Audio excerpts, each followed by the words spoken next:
excellent. You picked a good night to come for another lecture. You may know Malkit Shoshan is a visiting critic this semester. Her studio is just down below. She is an amazing architect, researcher, thinker. She runs a super interesting think tank called FAST.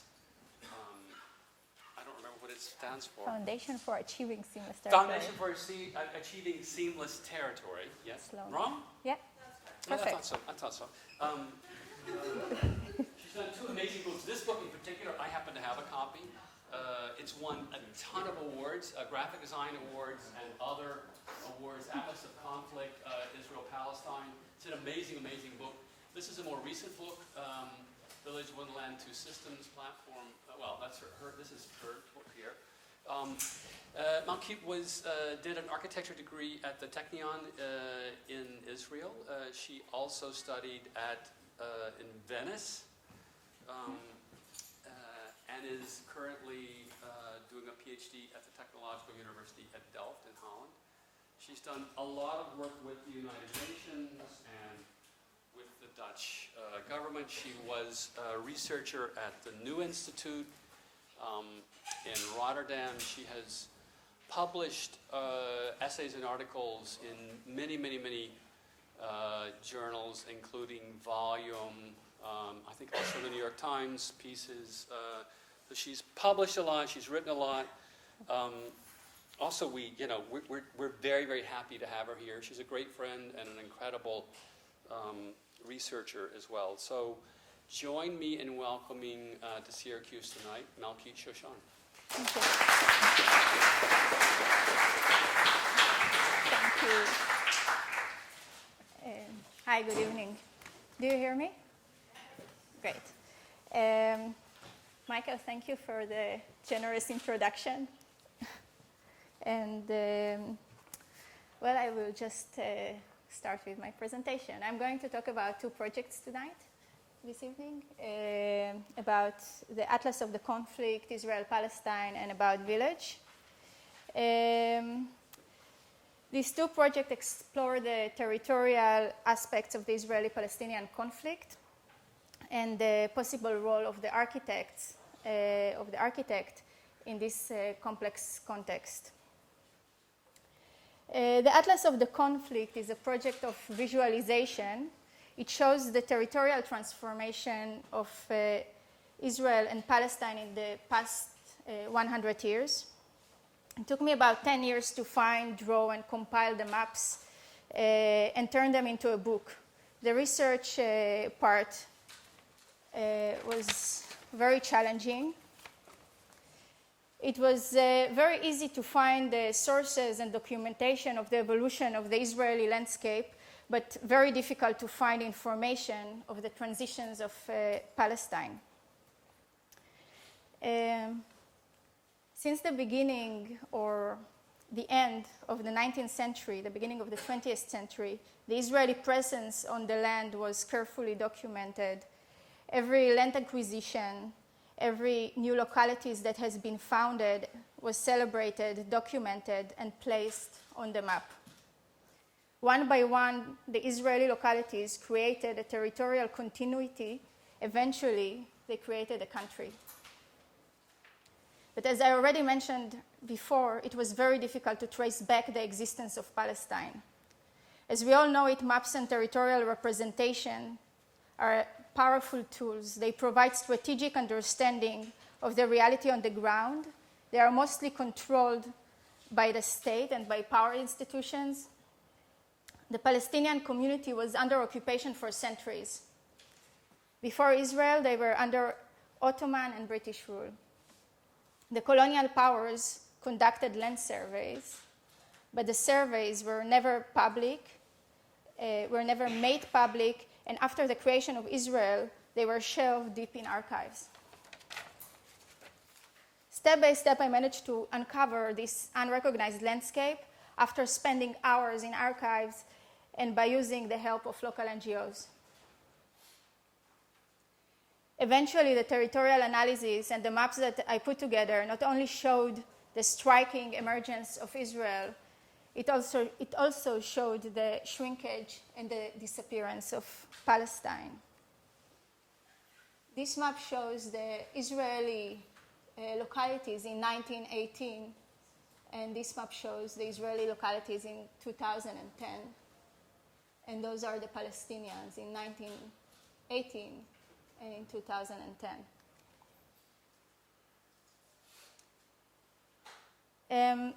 The discipline of architecture and urban design provide tools that can create or alter a desired reality.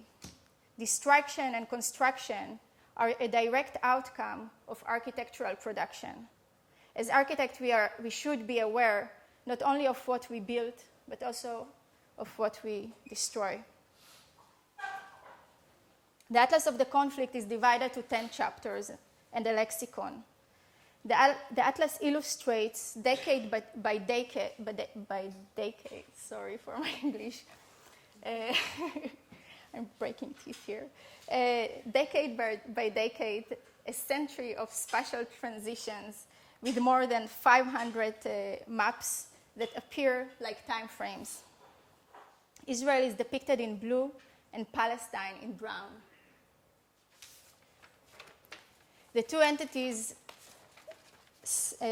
shape one another. They exist next to one another, next to each other, and on top of one another. While working on the Atlas, I read an essay about a type of Palestinian localities that until that moment I didn't even know it exists. These localities are not mentioned, or were not mentioned, and still not mentioned on the official maps of the country or anywhere else. About 100,000 Arab citizens of the country are living in villages that are deliberately not drawn on the map of the country, localities without an address. Having no address in a modern state results in a bureaucratic nightmare. The inhabitants of the unrecognized villages cannot have access to any of the state services, such as water, electricity, and sewage.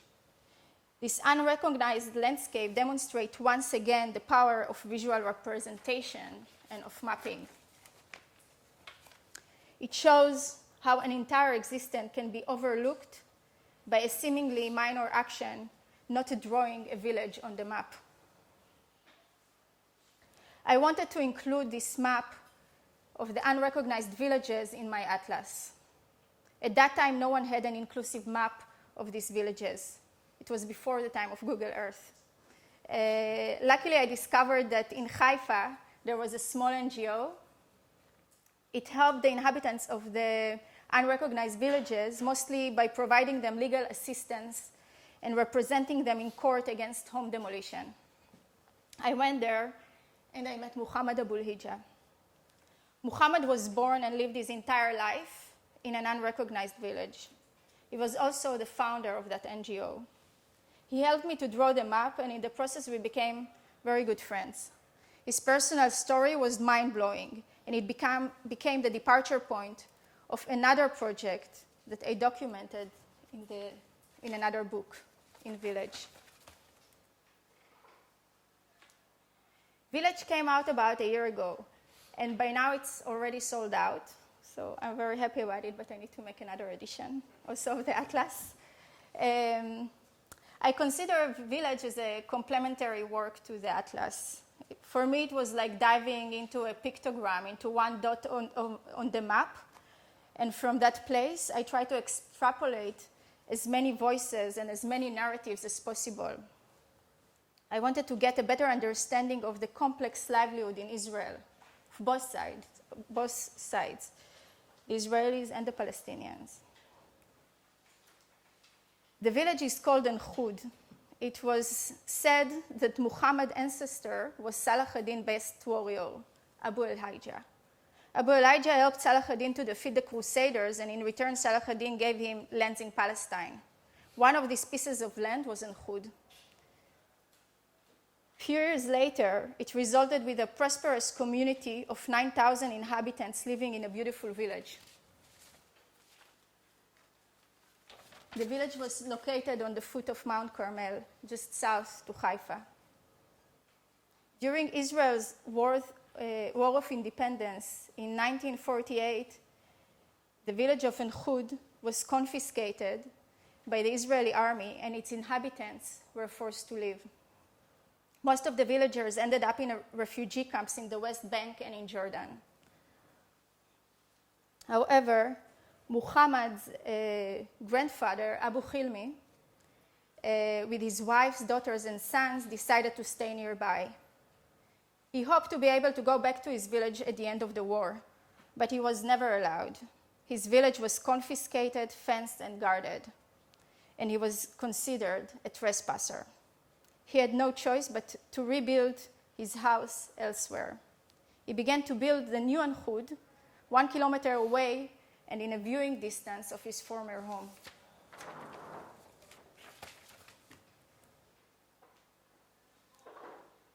After the 1948 war, the confiscated village of En-Khud was used by the Israeli army as a training facility for urban warfare.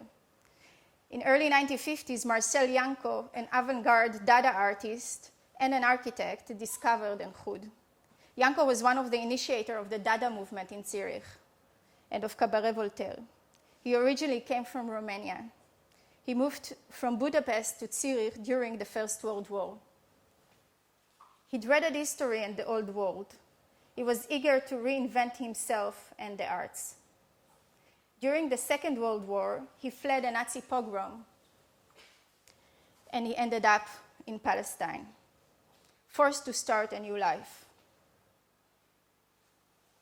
Later on, in Israel, he was hired by the new government planning authority, together with Ariel Sharon, an architect who was trained at the Bauhaus School, who also ended up in Palestine. The two modernist avant-garde figures used architecture and art tools to create a new reality on the ground and a new country. While Sharon was conceiving cities to be topped down, Janco was appointed to draw plans for future national parks. One was building up the country, and the other one was narrating the unbuilt. During an excursion to the north of the country, Janco discovered the old Palestinian village of En-Khud.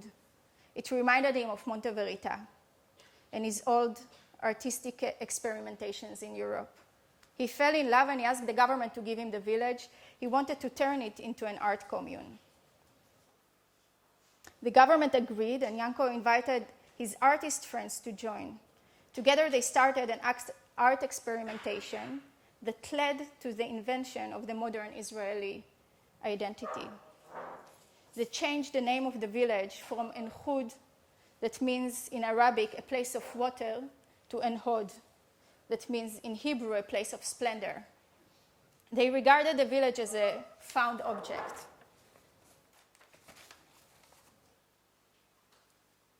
30 years later, Janco had an interview, which I found on YouTube, where he said that En-Hod, the artist village, was his last Dada act. This is another story. Hasan Hussein was a family member of Muhammad, and he also had a house in En-Khud. After the 1948 war, he ended up in a refugee camp in Jordan. And his family home was also caught up in the revival of the European avant-garde movement in Israel. Gertrude Strauss was an old friend of Janco, and she joined him into En-Khud. She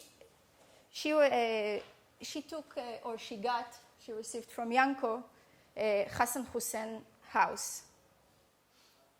Gertrude tried to immerse herself in the overpowering Palestinian scenery, the walls, the gardens, the smells, and the vernacular remains.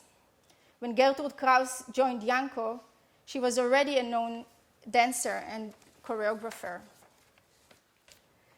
Before escaping to Palestine, she was the assistant of Rudolf von Laban, who was, amongst others, a prominent figure in Monte Verita and the founder of modern dance. In Israel, she followed Laban's steps and invented the local modern dance. And in 1968, she received the first Israel Prize for Dance. Although Gertrude's dance was about the new world, she couldn't leave behind her feeling of foreignness.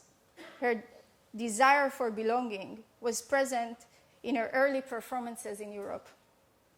One of her first solo dances was called The Strange Dancer.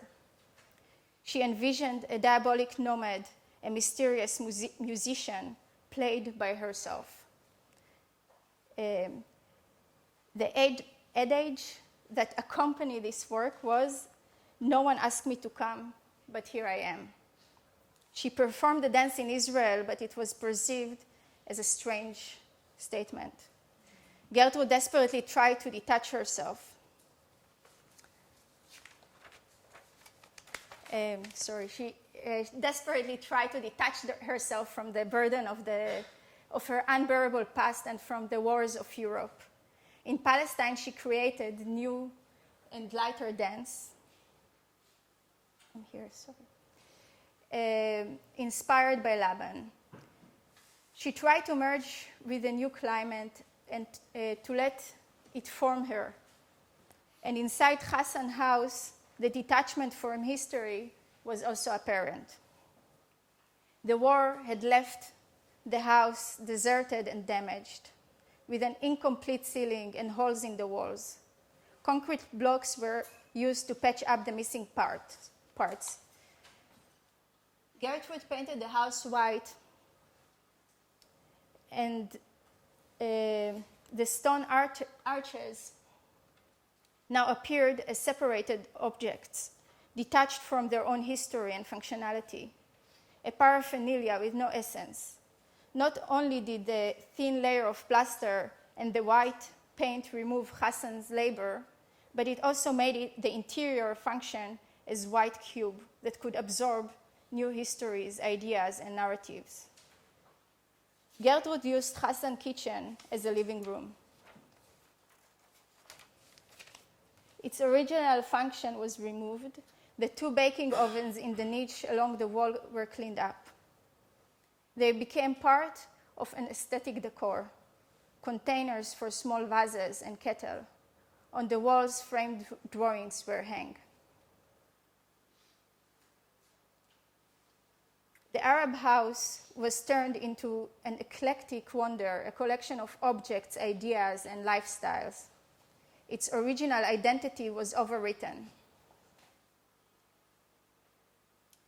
I would like to show you now an old film that I found recently, and it documented the first years after Marcel Janco converted Enchud into an artist commune. So it shows the entire spirit of the place. It will take about 10 minutes.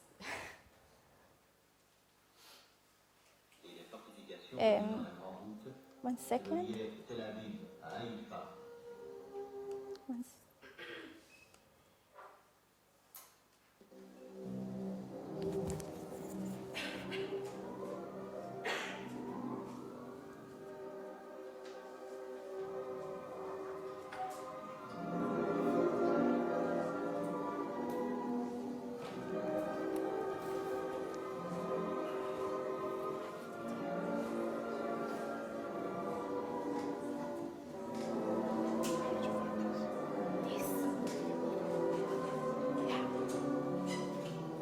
C'est par une journée de printemps en 1952 que ces 2 hommes regardaient ce qui n'était encore qu'un point sur la carte.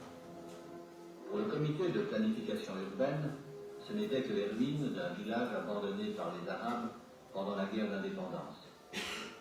L'homme au grand chapeau est Marcel Janco.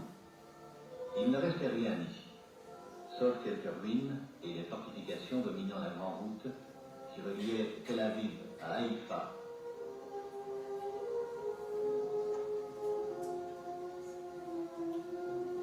Et les Arabes qui ne voulaient pas abandonner leur mur.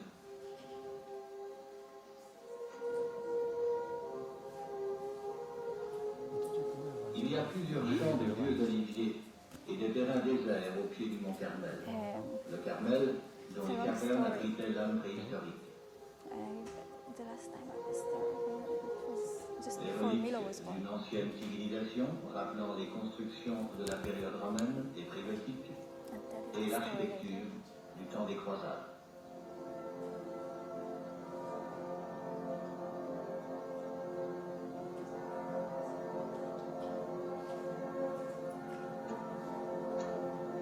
Yankou eut l'idée qu'un tel endroit ne devait pas rester oublié.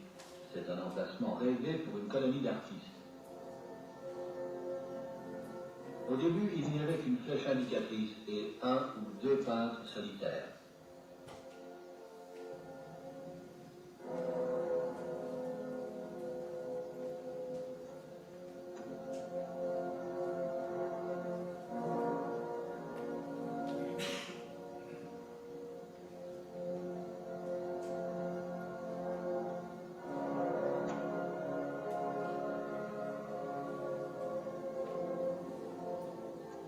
Mais le temps a passé et les saisons vont changer. Au printemps suivant, un poteau indicateur officiel surgit, symbole de la présence d'une colonie permanente. Ce qui naturellement signifiait une route asphaltée et la voiture postale venant régulièrement au village.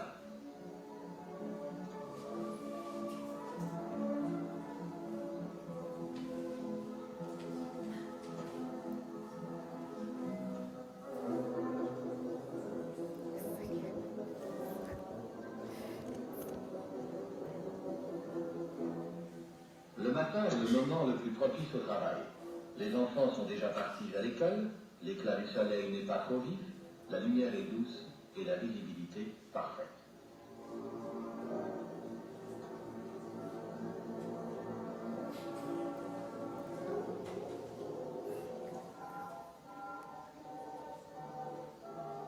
À 8 heures du matin, la galerie est ouverte aux visiteurs. Près de 60 artistes, jeunes et vieux, maîtres et élèves, tous habitants de Enhad, exposent leurs travaux. Et comme dans chaque galerie d'art, Enhad aussi a son nombre de curieux et ses amis fidèles venant de tous les coins du pays. L'exposition change chaque mois.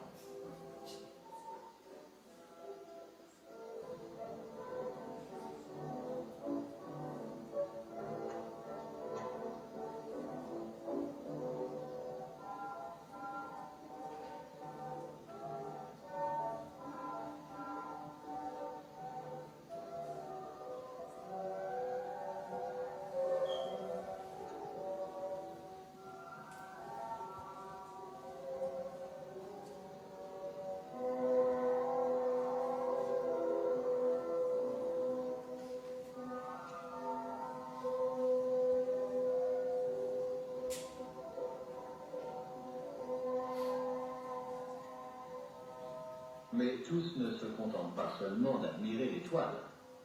Il y a ceux qui veulent en savoir davantage.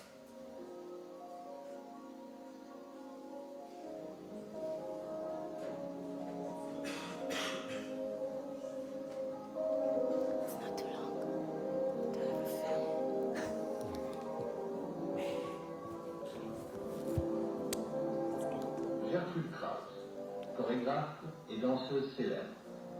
Cependant, en tant que sculpteur, elle s'est également donné vie et forme à ses compositions. But maybe you could tell them like what's going on with someone. Yeah. With the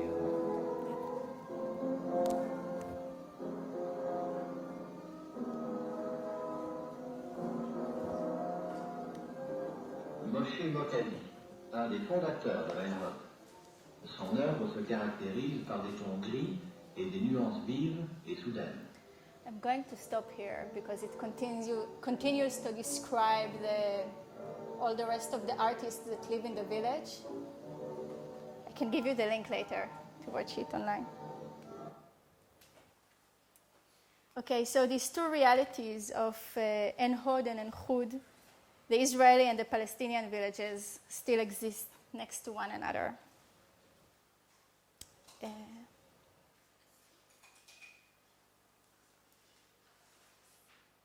1 second.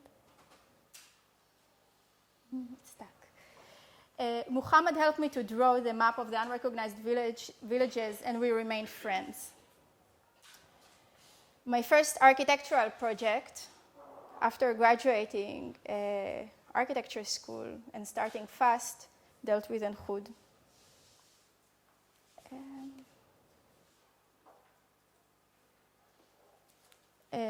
So the first project was called One Land, Two Systems and Platform Paradise. I think my computer is a bit tired.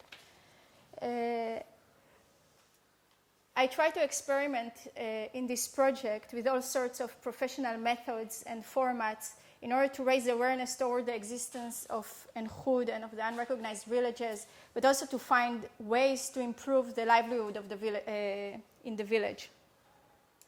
At first, I initiated an international architecture competition to design an alternative master plan for Enchud. I'm sorry. And at the end of the competition, I brought a group of experts and the winners of the competition to the village. We worked together with the inhabitants, and we listened to them. We had ongoing conversations and workshops, and eventually what we did, we just gave forms to their desires. We positioned their ideas in the boundaries of what is possible.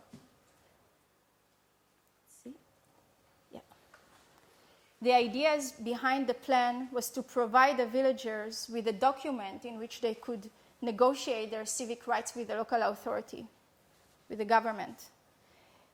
It was not about justice, it was about pragmatism.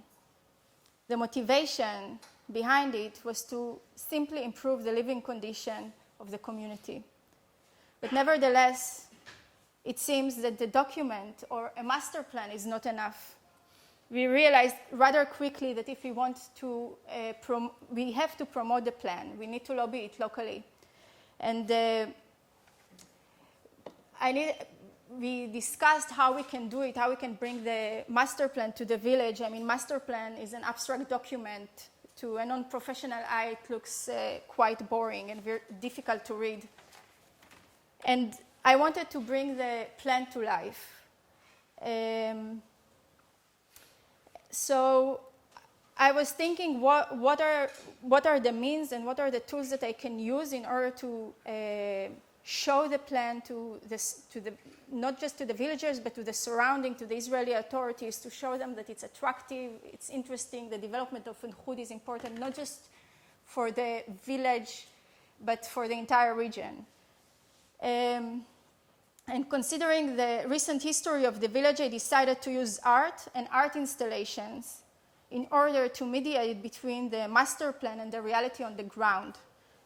And I invited a friend of mine, Maurizio Bortolotti. Is an Italian curator, to help me bring this plan to life. Together, we selected artists that could help animate the plan, and we invited them to join us in the village. For all of them, the context was very compelling, and they agreed to participate. They stayed in the village for a few weeks. They were hosted by the local families, and they submerged themselves with the village daily life. While working together with the local community, they start producing new spaces inside the village and in its surroundings. Each one of them picked up a program from the master plan and just brought it to life in his own way and through a conversation with the locals. Just give a quick example. In the master plan, we had area designated for resort. The resort fell in a firing zone. Currently, the space is zoned as firing area used by the Israeli military, and it surrounds the village, the northern part of the village. At the opening event, we broke the fence and we installed this art piece to just explain why this area was designated to become a resort, because of the view, because of the quality of the space. And a resort was something that the villagers dreamed about. They wanted to host other people. They saw it as a potential, very strong potential source of living. And the kibbutz nearby had a big resort which they watched all the time and they worked in. And for them, it was almost a direct reference. They say, if they have them, they have it and it's working, we can do it too. So we installed this art piece in the zone that was designated for resort. Another artist decided to work with the women in the village. He was, this is Berend Strick. He worked with a girl, the only girl that left the village to study after high school. She went to study fashion design, but she worked in a restaurant because she couldn't find jobs. She was very creative, and one of the artists that came decided to collaborate with her, and together they grouped the women in the village, and they produced beautiful embroideries. Yona Friedman was familiar with the context, and he decided to participate, and he made installations for alternative housing. It was installed in the village by one of the other artists, by Thomas Saraceno, and another assistant. Multiplicity started erecting all sorts of cultural spaces. They turned the places under construction inside of the village, and they turned them into art galleries and presented their work. So it was all about, it was a process of improvisation, trying to use what is there. The village consists only of houses. It doesn't have public spaces. So everything was, we needed to improvise everything, and to also trigger the imaginations by creating or installing a space, a new space is almost installing an idea in people's minds. So places became associated with programs and with ideas for the future, and it was mostly linked also to the vision that we wanted to promote. We invited Thomas Saraceno to install his Museo Areo Solar. It's a floating museum that constructed out of patchwork from different communities around the world, and one patch was done in Enchud with the villagers. It was installed also in the border between the village and the fire zone.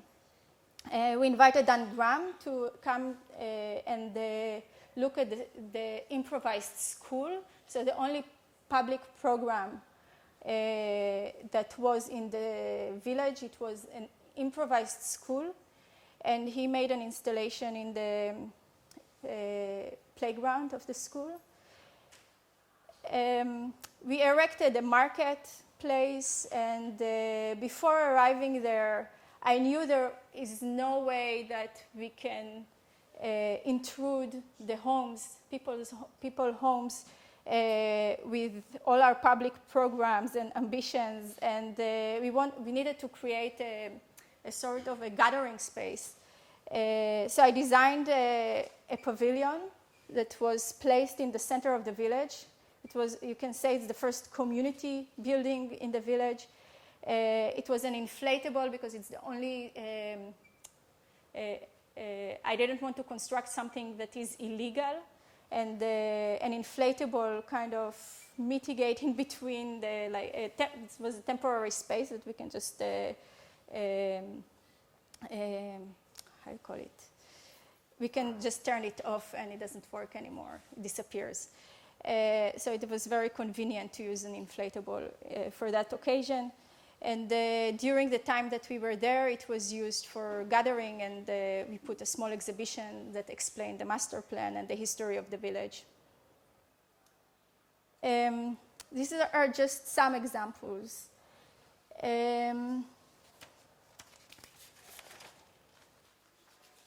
Let's see. I'm sorry that I'm showing you films. There is another film that I want to show you, but this film documents our activities, so our improvised artist village in the refugee camp. we invited Ali Kazma. He's a Turkish filmmaker and an artist, a brilliant artist, and we asked him to document what we do in Al-Khud, to document the entire process, how the entire process comes together and land in the village. And he made a beautiful film that overlaps or shows both the artist's work and the daily life of the community and how they submersed in one another and how together we created this exciting project. I just let it go. It's another 10 minutes. Are you ready? Is it okay? It's a good film.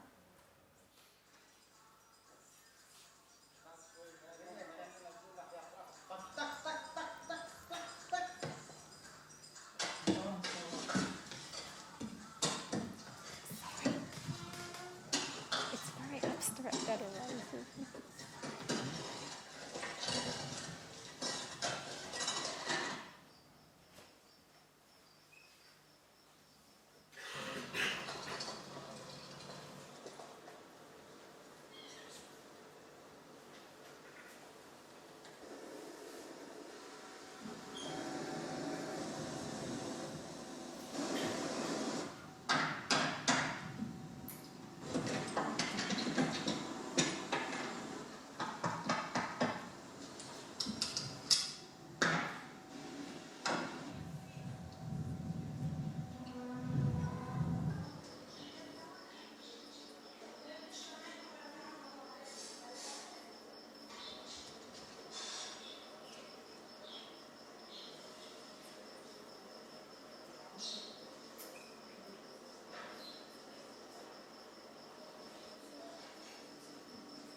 Try to fly, but it's early in the morning, the flight.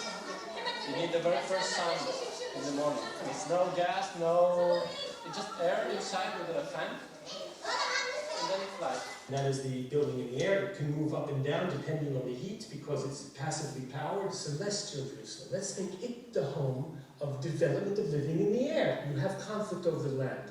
I get that. Yeah. So why do things on the land? Stop being on the land. Go up. There's enough land for everybody. We have a new vision, a celestial Jerusalem.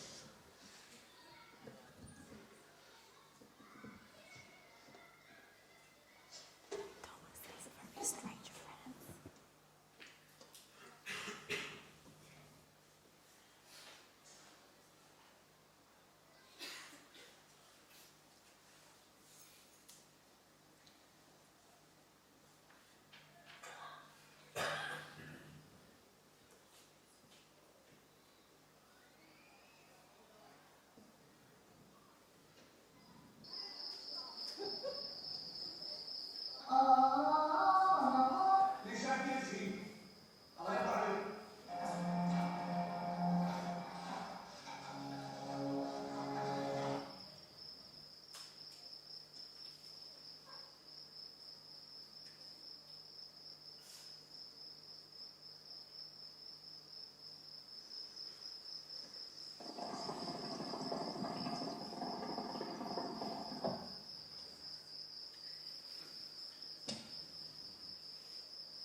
ברכות ראשונות או עיקריות למלכית.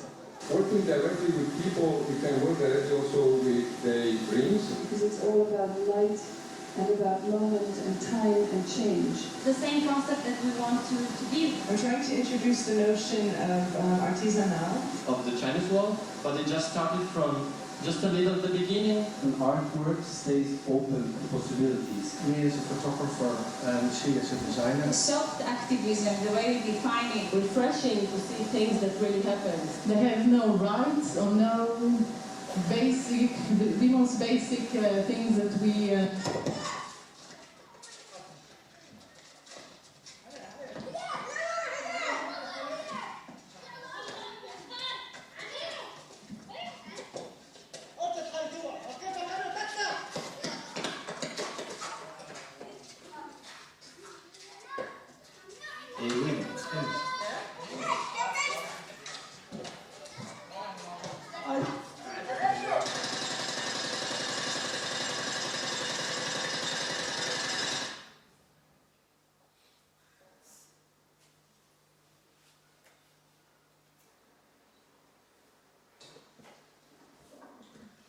Allahu Akbar, Allahu Akbar,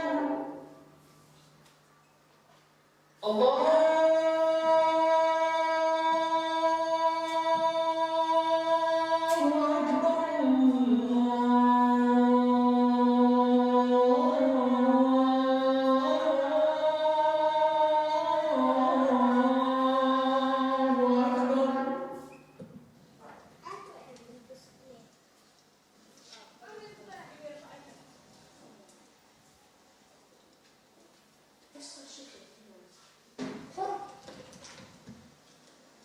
Video set installed, TV set installed.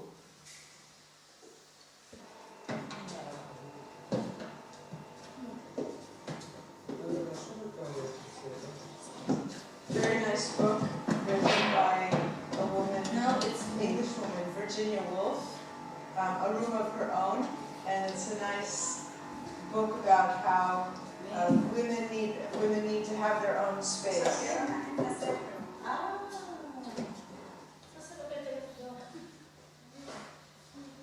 The show we ran until November the 1st for the first days or the week that we stay here, that someone can see maybe just one day. Thank you very much. You can put it here.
hot air, and it's a bit warmer than the outside of the sleeping place.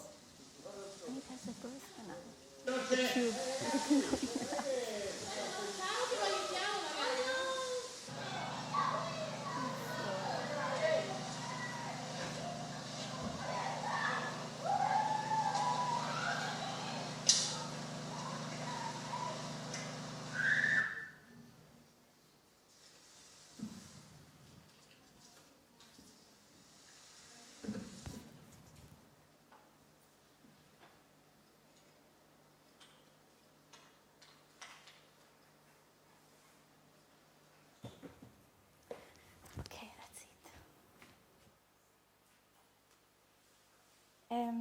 I don't have so much to add. Maybe one thing, for me as an architect, it's important to explore the boundaries of what architecture can do. It's not much, but there is a big space of experimentation. At this moment, I'm teaching the visiting critic studio is quite exciting. I'm happy to do it here with this group of students. And this project it's based on a project that I'm already doing for a couple of years, and I couldn't have arrived there without having this previous experience in Israel-Palestine. I don't have images to show, but I will mention it quickly. Somewhere, I think in 2007 or 2006, I went to Kosovo, and I saw and I was shocked to see the international presence there, the impact of the peacekeeping mission, the UN peacekeeping mission on the country. It seems like there were more foreigners almost than locals. And as an architect, you just think about the amount of space that is being produced and occupied, and it doesn't make sense because it cannot be absorbed by the local community in the long run. So I start researching the architecture and landscape of peacekeeping missions, and I researched the Balkans and then Afghanistan, and I start bothering the people at the Ministry of Foreign Affairs and Defense in the Netherlands, asking them if they ever thought about the legacy of what they produce. And then they were very positive with their answer. They understood that something is wrong, that the economy doesn't work, that the waste is enormous, and they need a shift of paradigm. And they opened a lot of material for me to look at, and they engaged in a conversation. And I started a process also as a fellow in the New Institute. It opens more doors because I was working, I was a representative of a formal institute for a while. It opened many doors, and I started a conversation with the engineers of the military of defense, which was quite exciting. So you had the engineers thinking about solution short term. They didn't have any idea about context, about long-term planning, about the impact of what they produce on the local environment. It wasn't part of the question that is asked from them. They were the engineers that produced the spaces, the camps and the headquarters of the UN during peacekeeping missions. And I asked them to bring drawings of their compounds. And in none of the drawings you could see the city. Even if the city was 500, 200 meters away from their compound, it was absent in the drawing. It was a white sheet with a compound. The compound was a top-down machine that aimed to serve the troops, the UN troops, while they are conducting their mission. This process this entire conversation went very well, and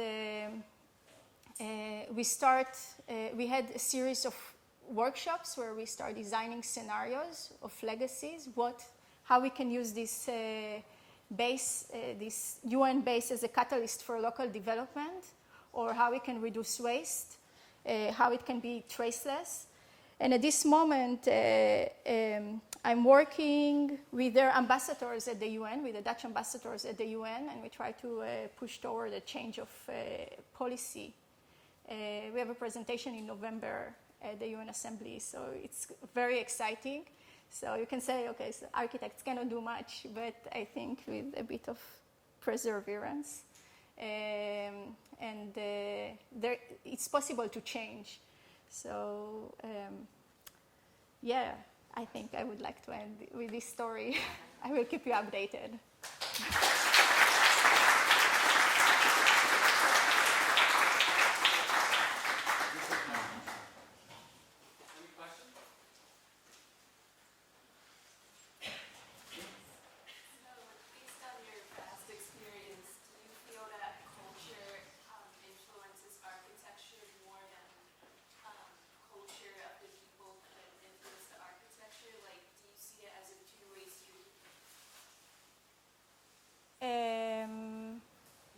I'm not sure I understand the question, but I think architecture is direct.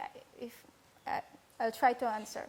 I think architecture and everything that we build, the environment in which we live in, is a product of where we are coming from and where we live. And so it is very much a cultural project, and it goes back and forth.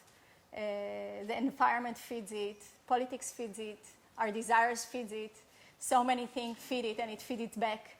I think the power of architecture, what I find remarkable in architecture is that you can produce, you can give forms to visions, to ideas. Like, for instance, politicians can say certain things, but it's not visible. And architects can turn it into an image and almost insert an image and an idea in people's heads. So in that sense, it can be very powerful because you can create and generate an environment and transitions and changes. Yeah. So. Thank you so much for the presentation. It's great to hear a different perspective on researching an area of conflict. I wanted to ask you what your position is for the idea of dialogue with these issues. Do you feel like creating architecture of different representation that is more understandable to the common person, be able to start this dialogue and solutions to these problems, or mapping out what the real conflicts are in societies and groups? I think we can clarify things. Like, for instance, I can talk from my own experience. Yeah?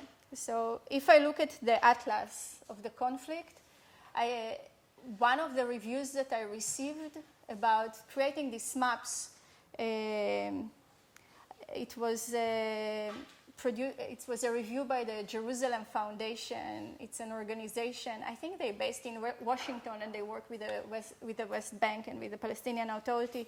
And they were overwhelmed when they saw the atlas because they haven't seen the state of Palestine before 1948. So the last representation of Palestine was the destroyed villages, and since then that's it. There is no representation. So for them it was a valuable resource to have, to relate to their history. So I think with the tools that we have, we can create these images. We can engage in conversation as human beings and also as architects. Depends on, so.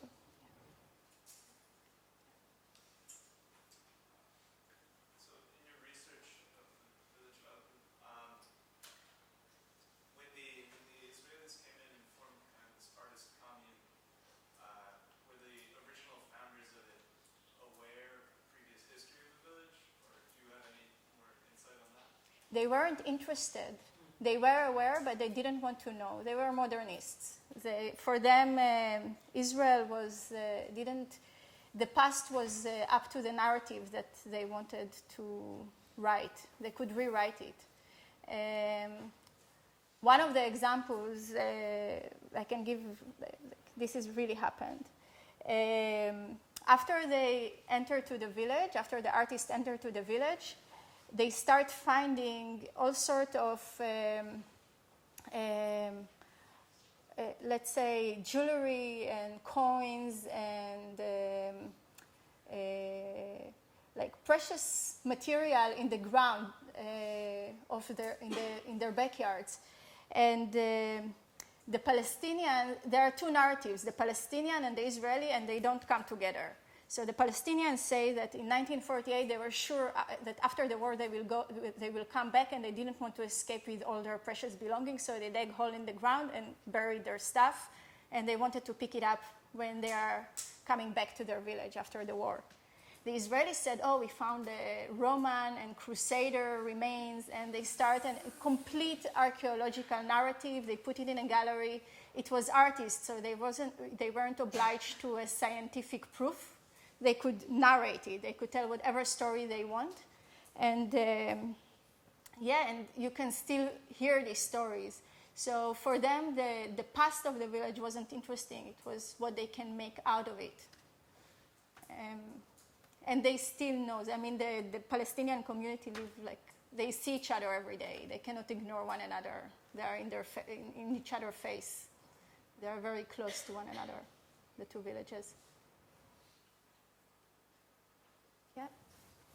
You mentioned a little bit about the sort of response to the atlas, and given the cultural nature of your project, I was curious what the afterlife of some of the other works were, particularly the sort of temporary events that happened at the site. Well, with this project, with the project in Al-Khud, there are a few results, but it's very complex, ideologically complex context. It's so difficult to change it. But I do think all the people, the persons that were involved in this project, it changed their lives because it was quite intense, and we produced a lot, both the villagers and the artists. It was like one of a lifetime experience for all of us. What I've done during the event, I asked the head of the regional council, the Israeli, he was in the film, standing, and in his back there was the Golden Pavilion, and he launched the event. And he said, I'm going to fight for the rights of the village. He understood that he had one Palestinian village in his region out of 27 localities. And he understood that he should promote this village rather than push it aside. And a few months later, there was an essay in a local newspaper saying that he actually put some funding to improve the infrastructure of the village. During the event, before the event, there was an essay in a big newspaper in Israel that this event is going to happen. And the day of the event, of the opening in the morning, I was driving. It's like this village has a very, it's like unpaved, improvised road, and it's in the mountain. It's a very dangerous road. It's flowed in the winter, and it has holes in it. And it's on the slope, so it's not easy drive. And the villagers fought for 60 years to improve this road. Nothing helped. But then this magazine, the newspaper item, changed something. Someone saw it, and they decided, let's improve let's at least close the holes in the road so we won't have an accident there. And so I thought, okay, so we already achieved something. They fixed the road. But it wasn't so much. I mean, it takes time to change this type of context, but yeah. Malkit, thank you. It was great to see really important work. I wonder if you could say something about how the installations were funded. That was hard work. I fundraised for like 2 years. I made sure that I get funding just from cultural organizations. I didn't want to be associated with politically tinted organizations. So it came from the Art Fund in the Netherlands and from the Architecture Fund in the Netherlands that have no links to any political agenda. So it was clean. The same with the books. You mentioned in passing that you might do another edition of the Atlas because it was out of print. Yeah. Would you consider updating the Atlas and bringing it up to 2015 or whatever year that would be? And if you were to do that, would the story sharpen, change in some way? The story always changes. Every time I open a file, it changes. And it's what you want to highlight. And I already updated some chapters. Like sometimes I've been asked to say something about Jerusalem, and then I open the chapter and it's like, oh, I should add more archaeology and more this. So it's always being like in the background updated. So I think if I will need to do another edition, I already have like 20 more pages at least done. I don't know if you look at if you saw the recent news, but Israelis at this moment, they say it's the third intifada is starting. So this conflict seems endless, and there is a lot of material to be updated. And one of the most interesting things that I noticed is the typologies of settlements, the type of localities that are being produced in this place. So you see how intense the conflict, because it constantly produces different type of spaces. Like for instance, you all know what is a kibbutz, and the where it was located. We called it in Israel the living wall, but this was an old form of settlement. But in the 90s, Sharon invented a new type of locality to occupy the desert, the south of Israel. It's called the individual settlement. Something bizarre. They didn't want to fight with people for land rights, with a big group of people, so they just gave individuals land in a size of a city to guard. And those type of forms are constantly emerging. And I would, if I would work on a new edition, I would like to check this, like what they invented now. And they have one-house settlements, all kinds of places that are complex. Yeah. So, thank you for your presentation. As of my understanding of your presentation, so you said Marcel Janko converted this village into an artist colony, and that kind of like prevented demolition, and like got permission from the authority, and that kind of like prevented demolition of the village, right? Yeah. So, do you think this model of like preventing demolition or preventing further damage could be replicated in other parts of Israel-Palestine, and is there other forms of variation of there is one in Hud, one place that remain completely intact and appropriated as it is. There is one ghost town in West Jerusalem that already for decades the government tried to pull off another in Hud because they think that it will boost the real estate of this area, of this village. It's called Lifta. The problem with Lifta is that the inhabitants are still there. They are not living in the village. They are living in East Jerusalem and around Jerusalem, in refugee camps around Jerusalem, and there is some awareness. So every time they try to pull something to move this master plan to appropriate Lifta, then there are riots, and then there are other urgencies. So it never came, and there wasn't this one figure that wanted to push it through.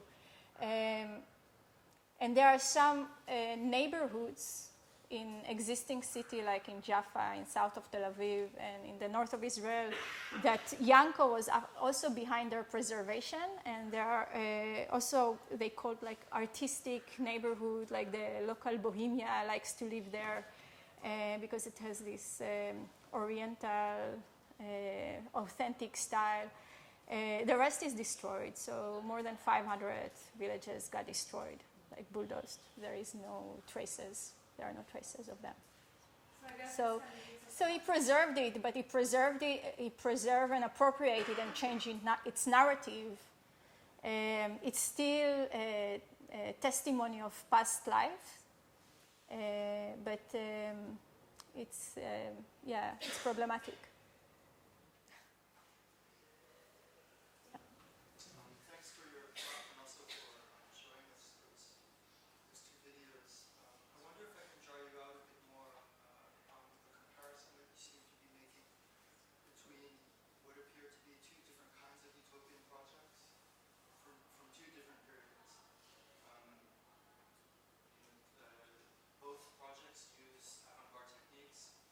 do something maybe slightly different. And to me, this becomes apparent in the two films that you show us. So in the documentary that you show us from the earlier period, Janko's project, everything is extremely finite.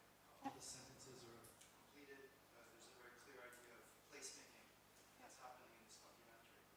Whereas in the second documentary, it's much more of a sort of open world, right? That even there's that moment where everyone is talking and none of the sentences are completed. Everything is just a sort of fragment of something. What's the difference between these two strategies? When one was realized and the other one not,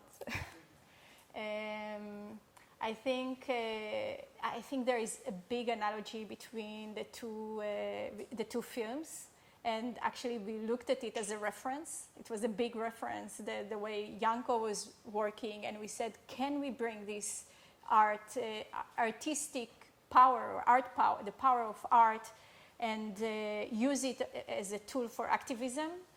And in that sense, it worked, but for a very short time. It's difficult to realize a project or, let's say, utopia without the back of the authorities. You cannot do it by yourself. And, but it was an interesting way to challenge the local context, to challenge the authorities, to challenge the neighbors of Enhoud. Like one of the most bizarre moments that we had during this event was a day after everything ended. A group of artists from the village of Enhoud came up the mountain to the village of Enhoud. They picked up a girl, like 18-year-old girl, and forced her to tell them exactly what happened during these days, because they didn't dare to come. They didn't think that they can get can receive something or show their face in a Palestinian village, because they probably cannot produce culture and or produce art that's worth watching. But they did come a day later, and they asked to pinpoint everything that has happened. That was really, I found it really strange. And I was there, so I was like, what are you doing? I can tell you how you take her. Or you can take her, but you cannot force her to tell you what we did here. So, yeah, so the contexts are different. The contexts are very different.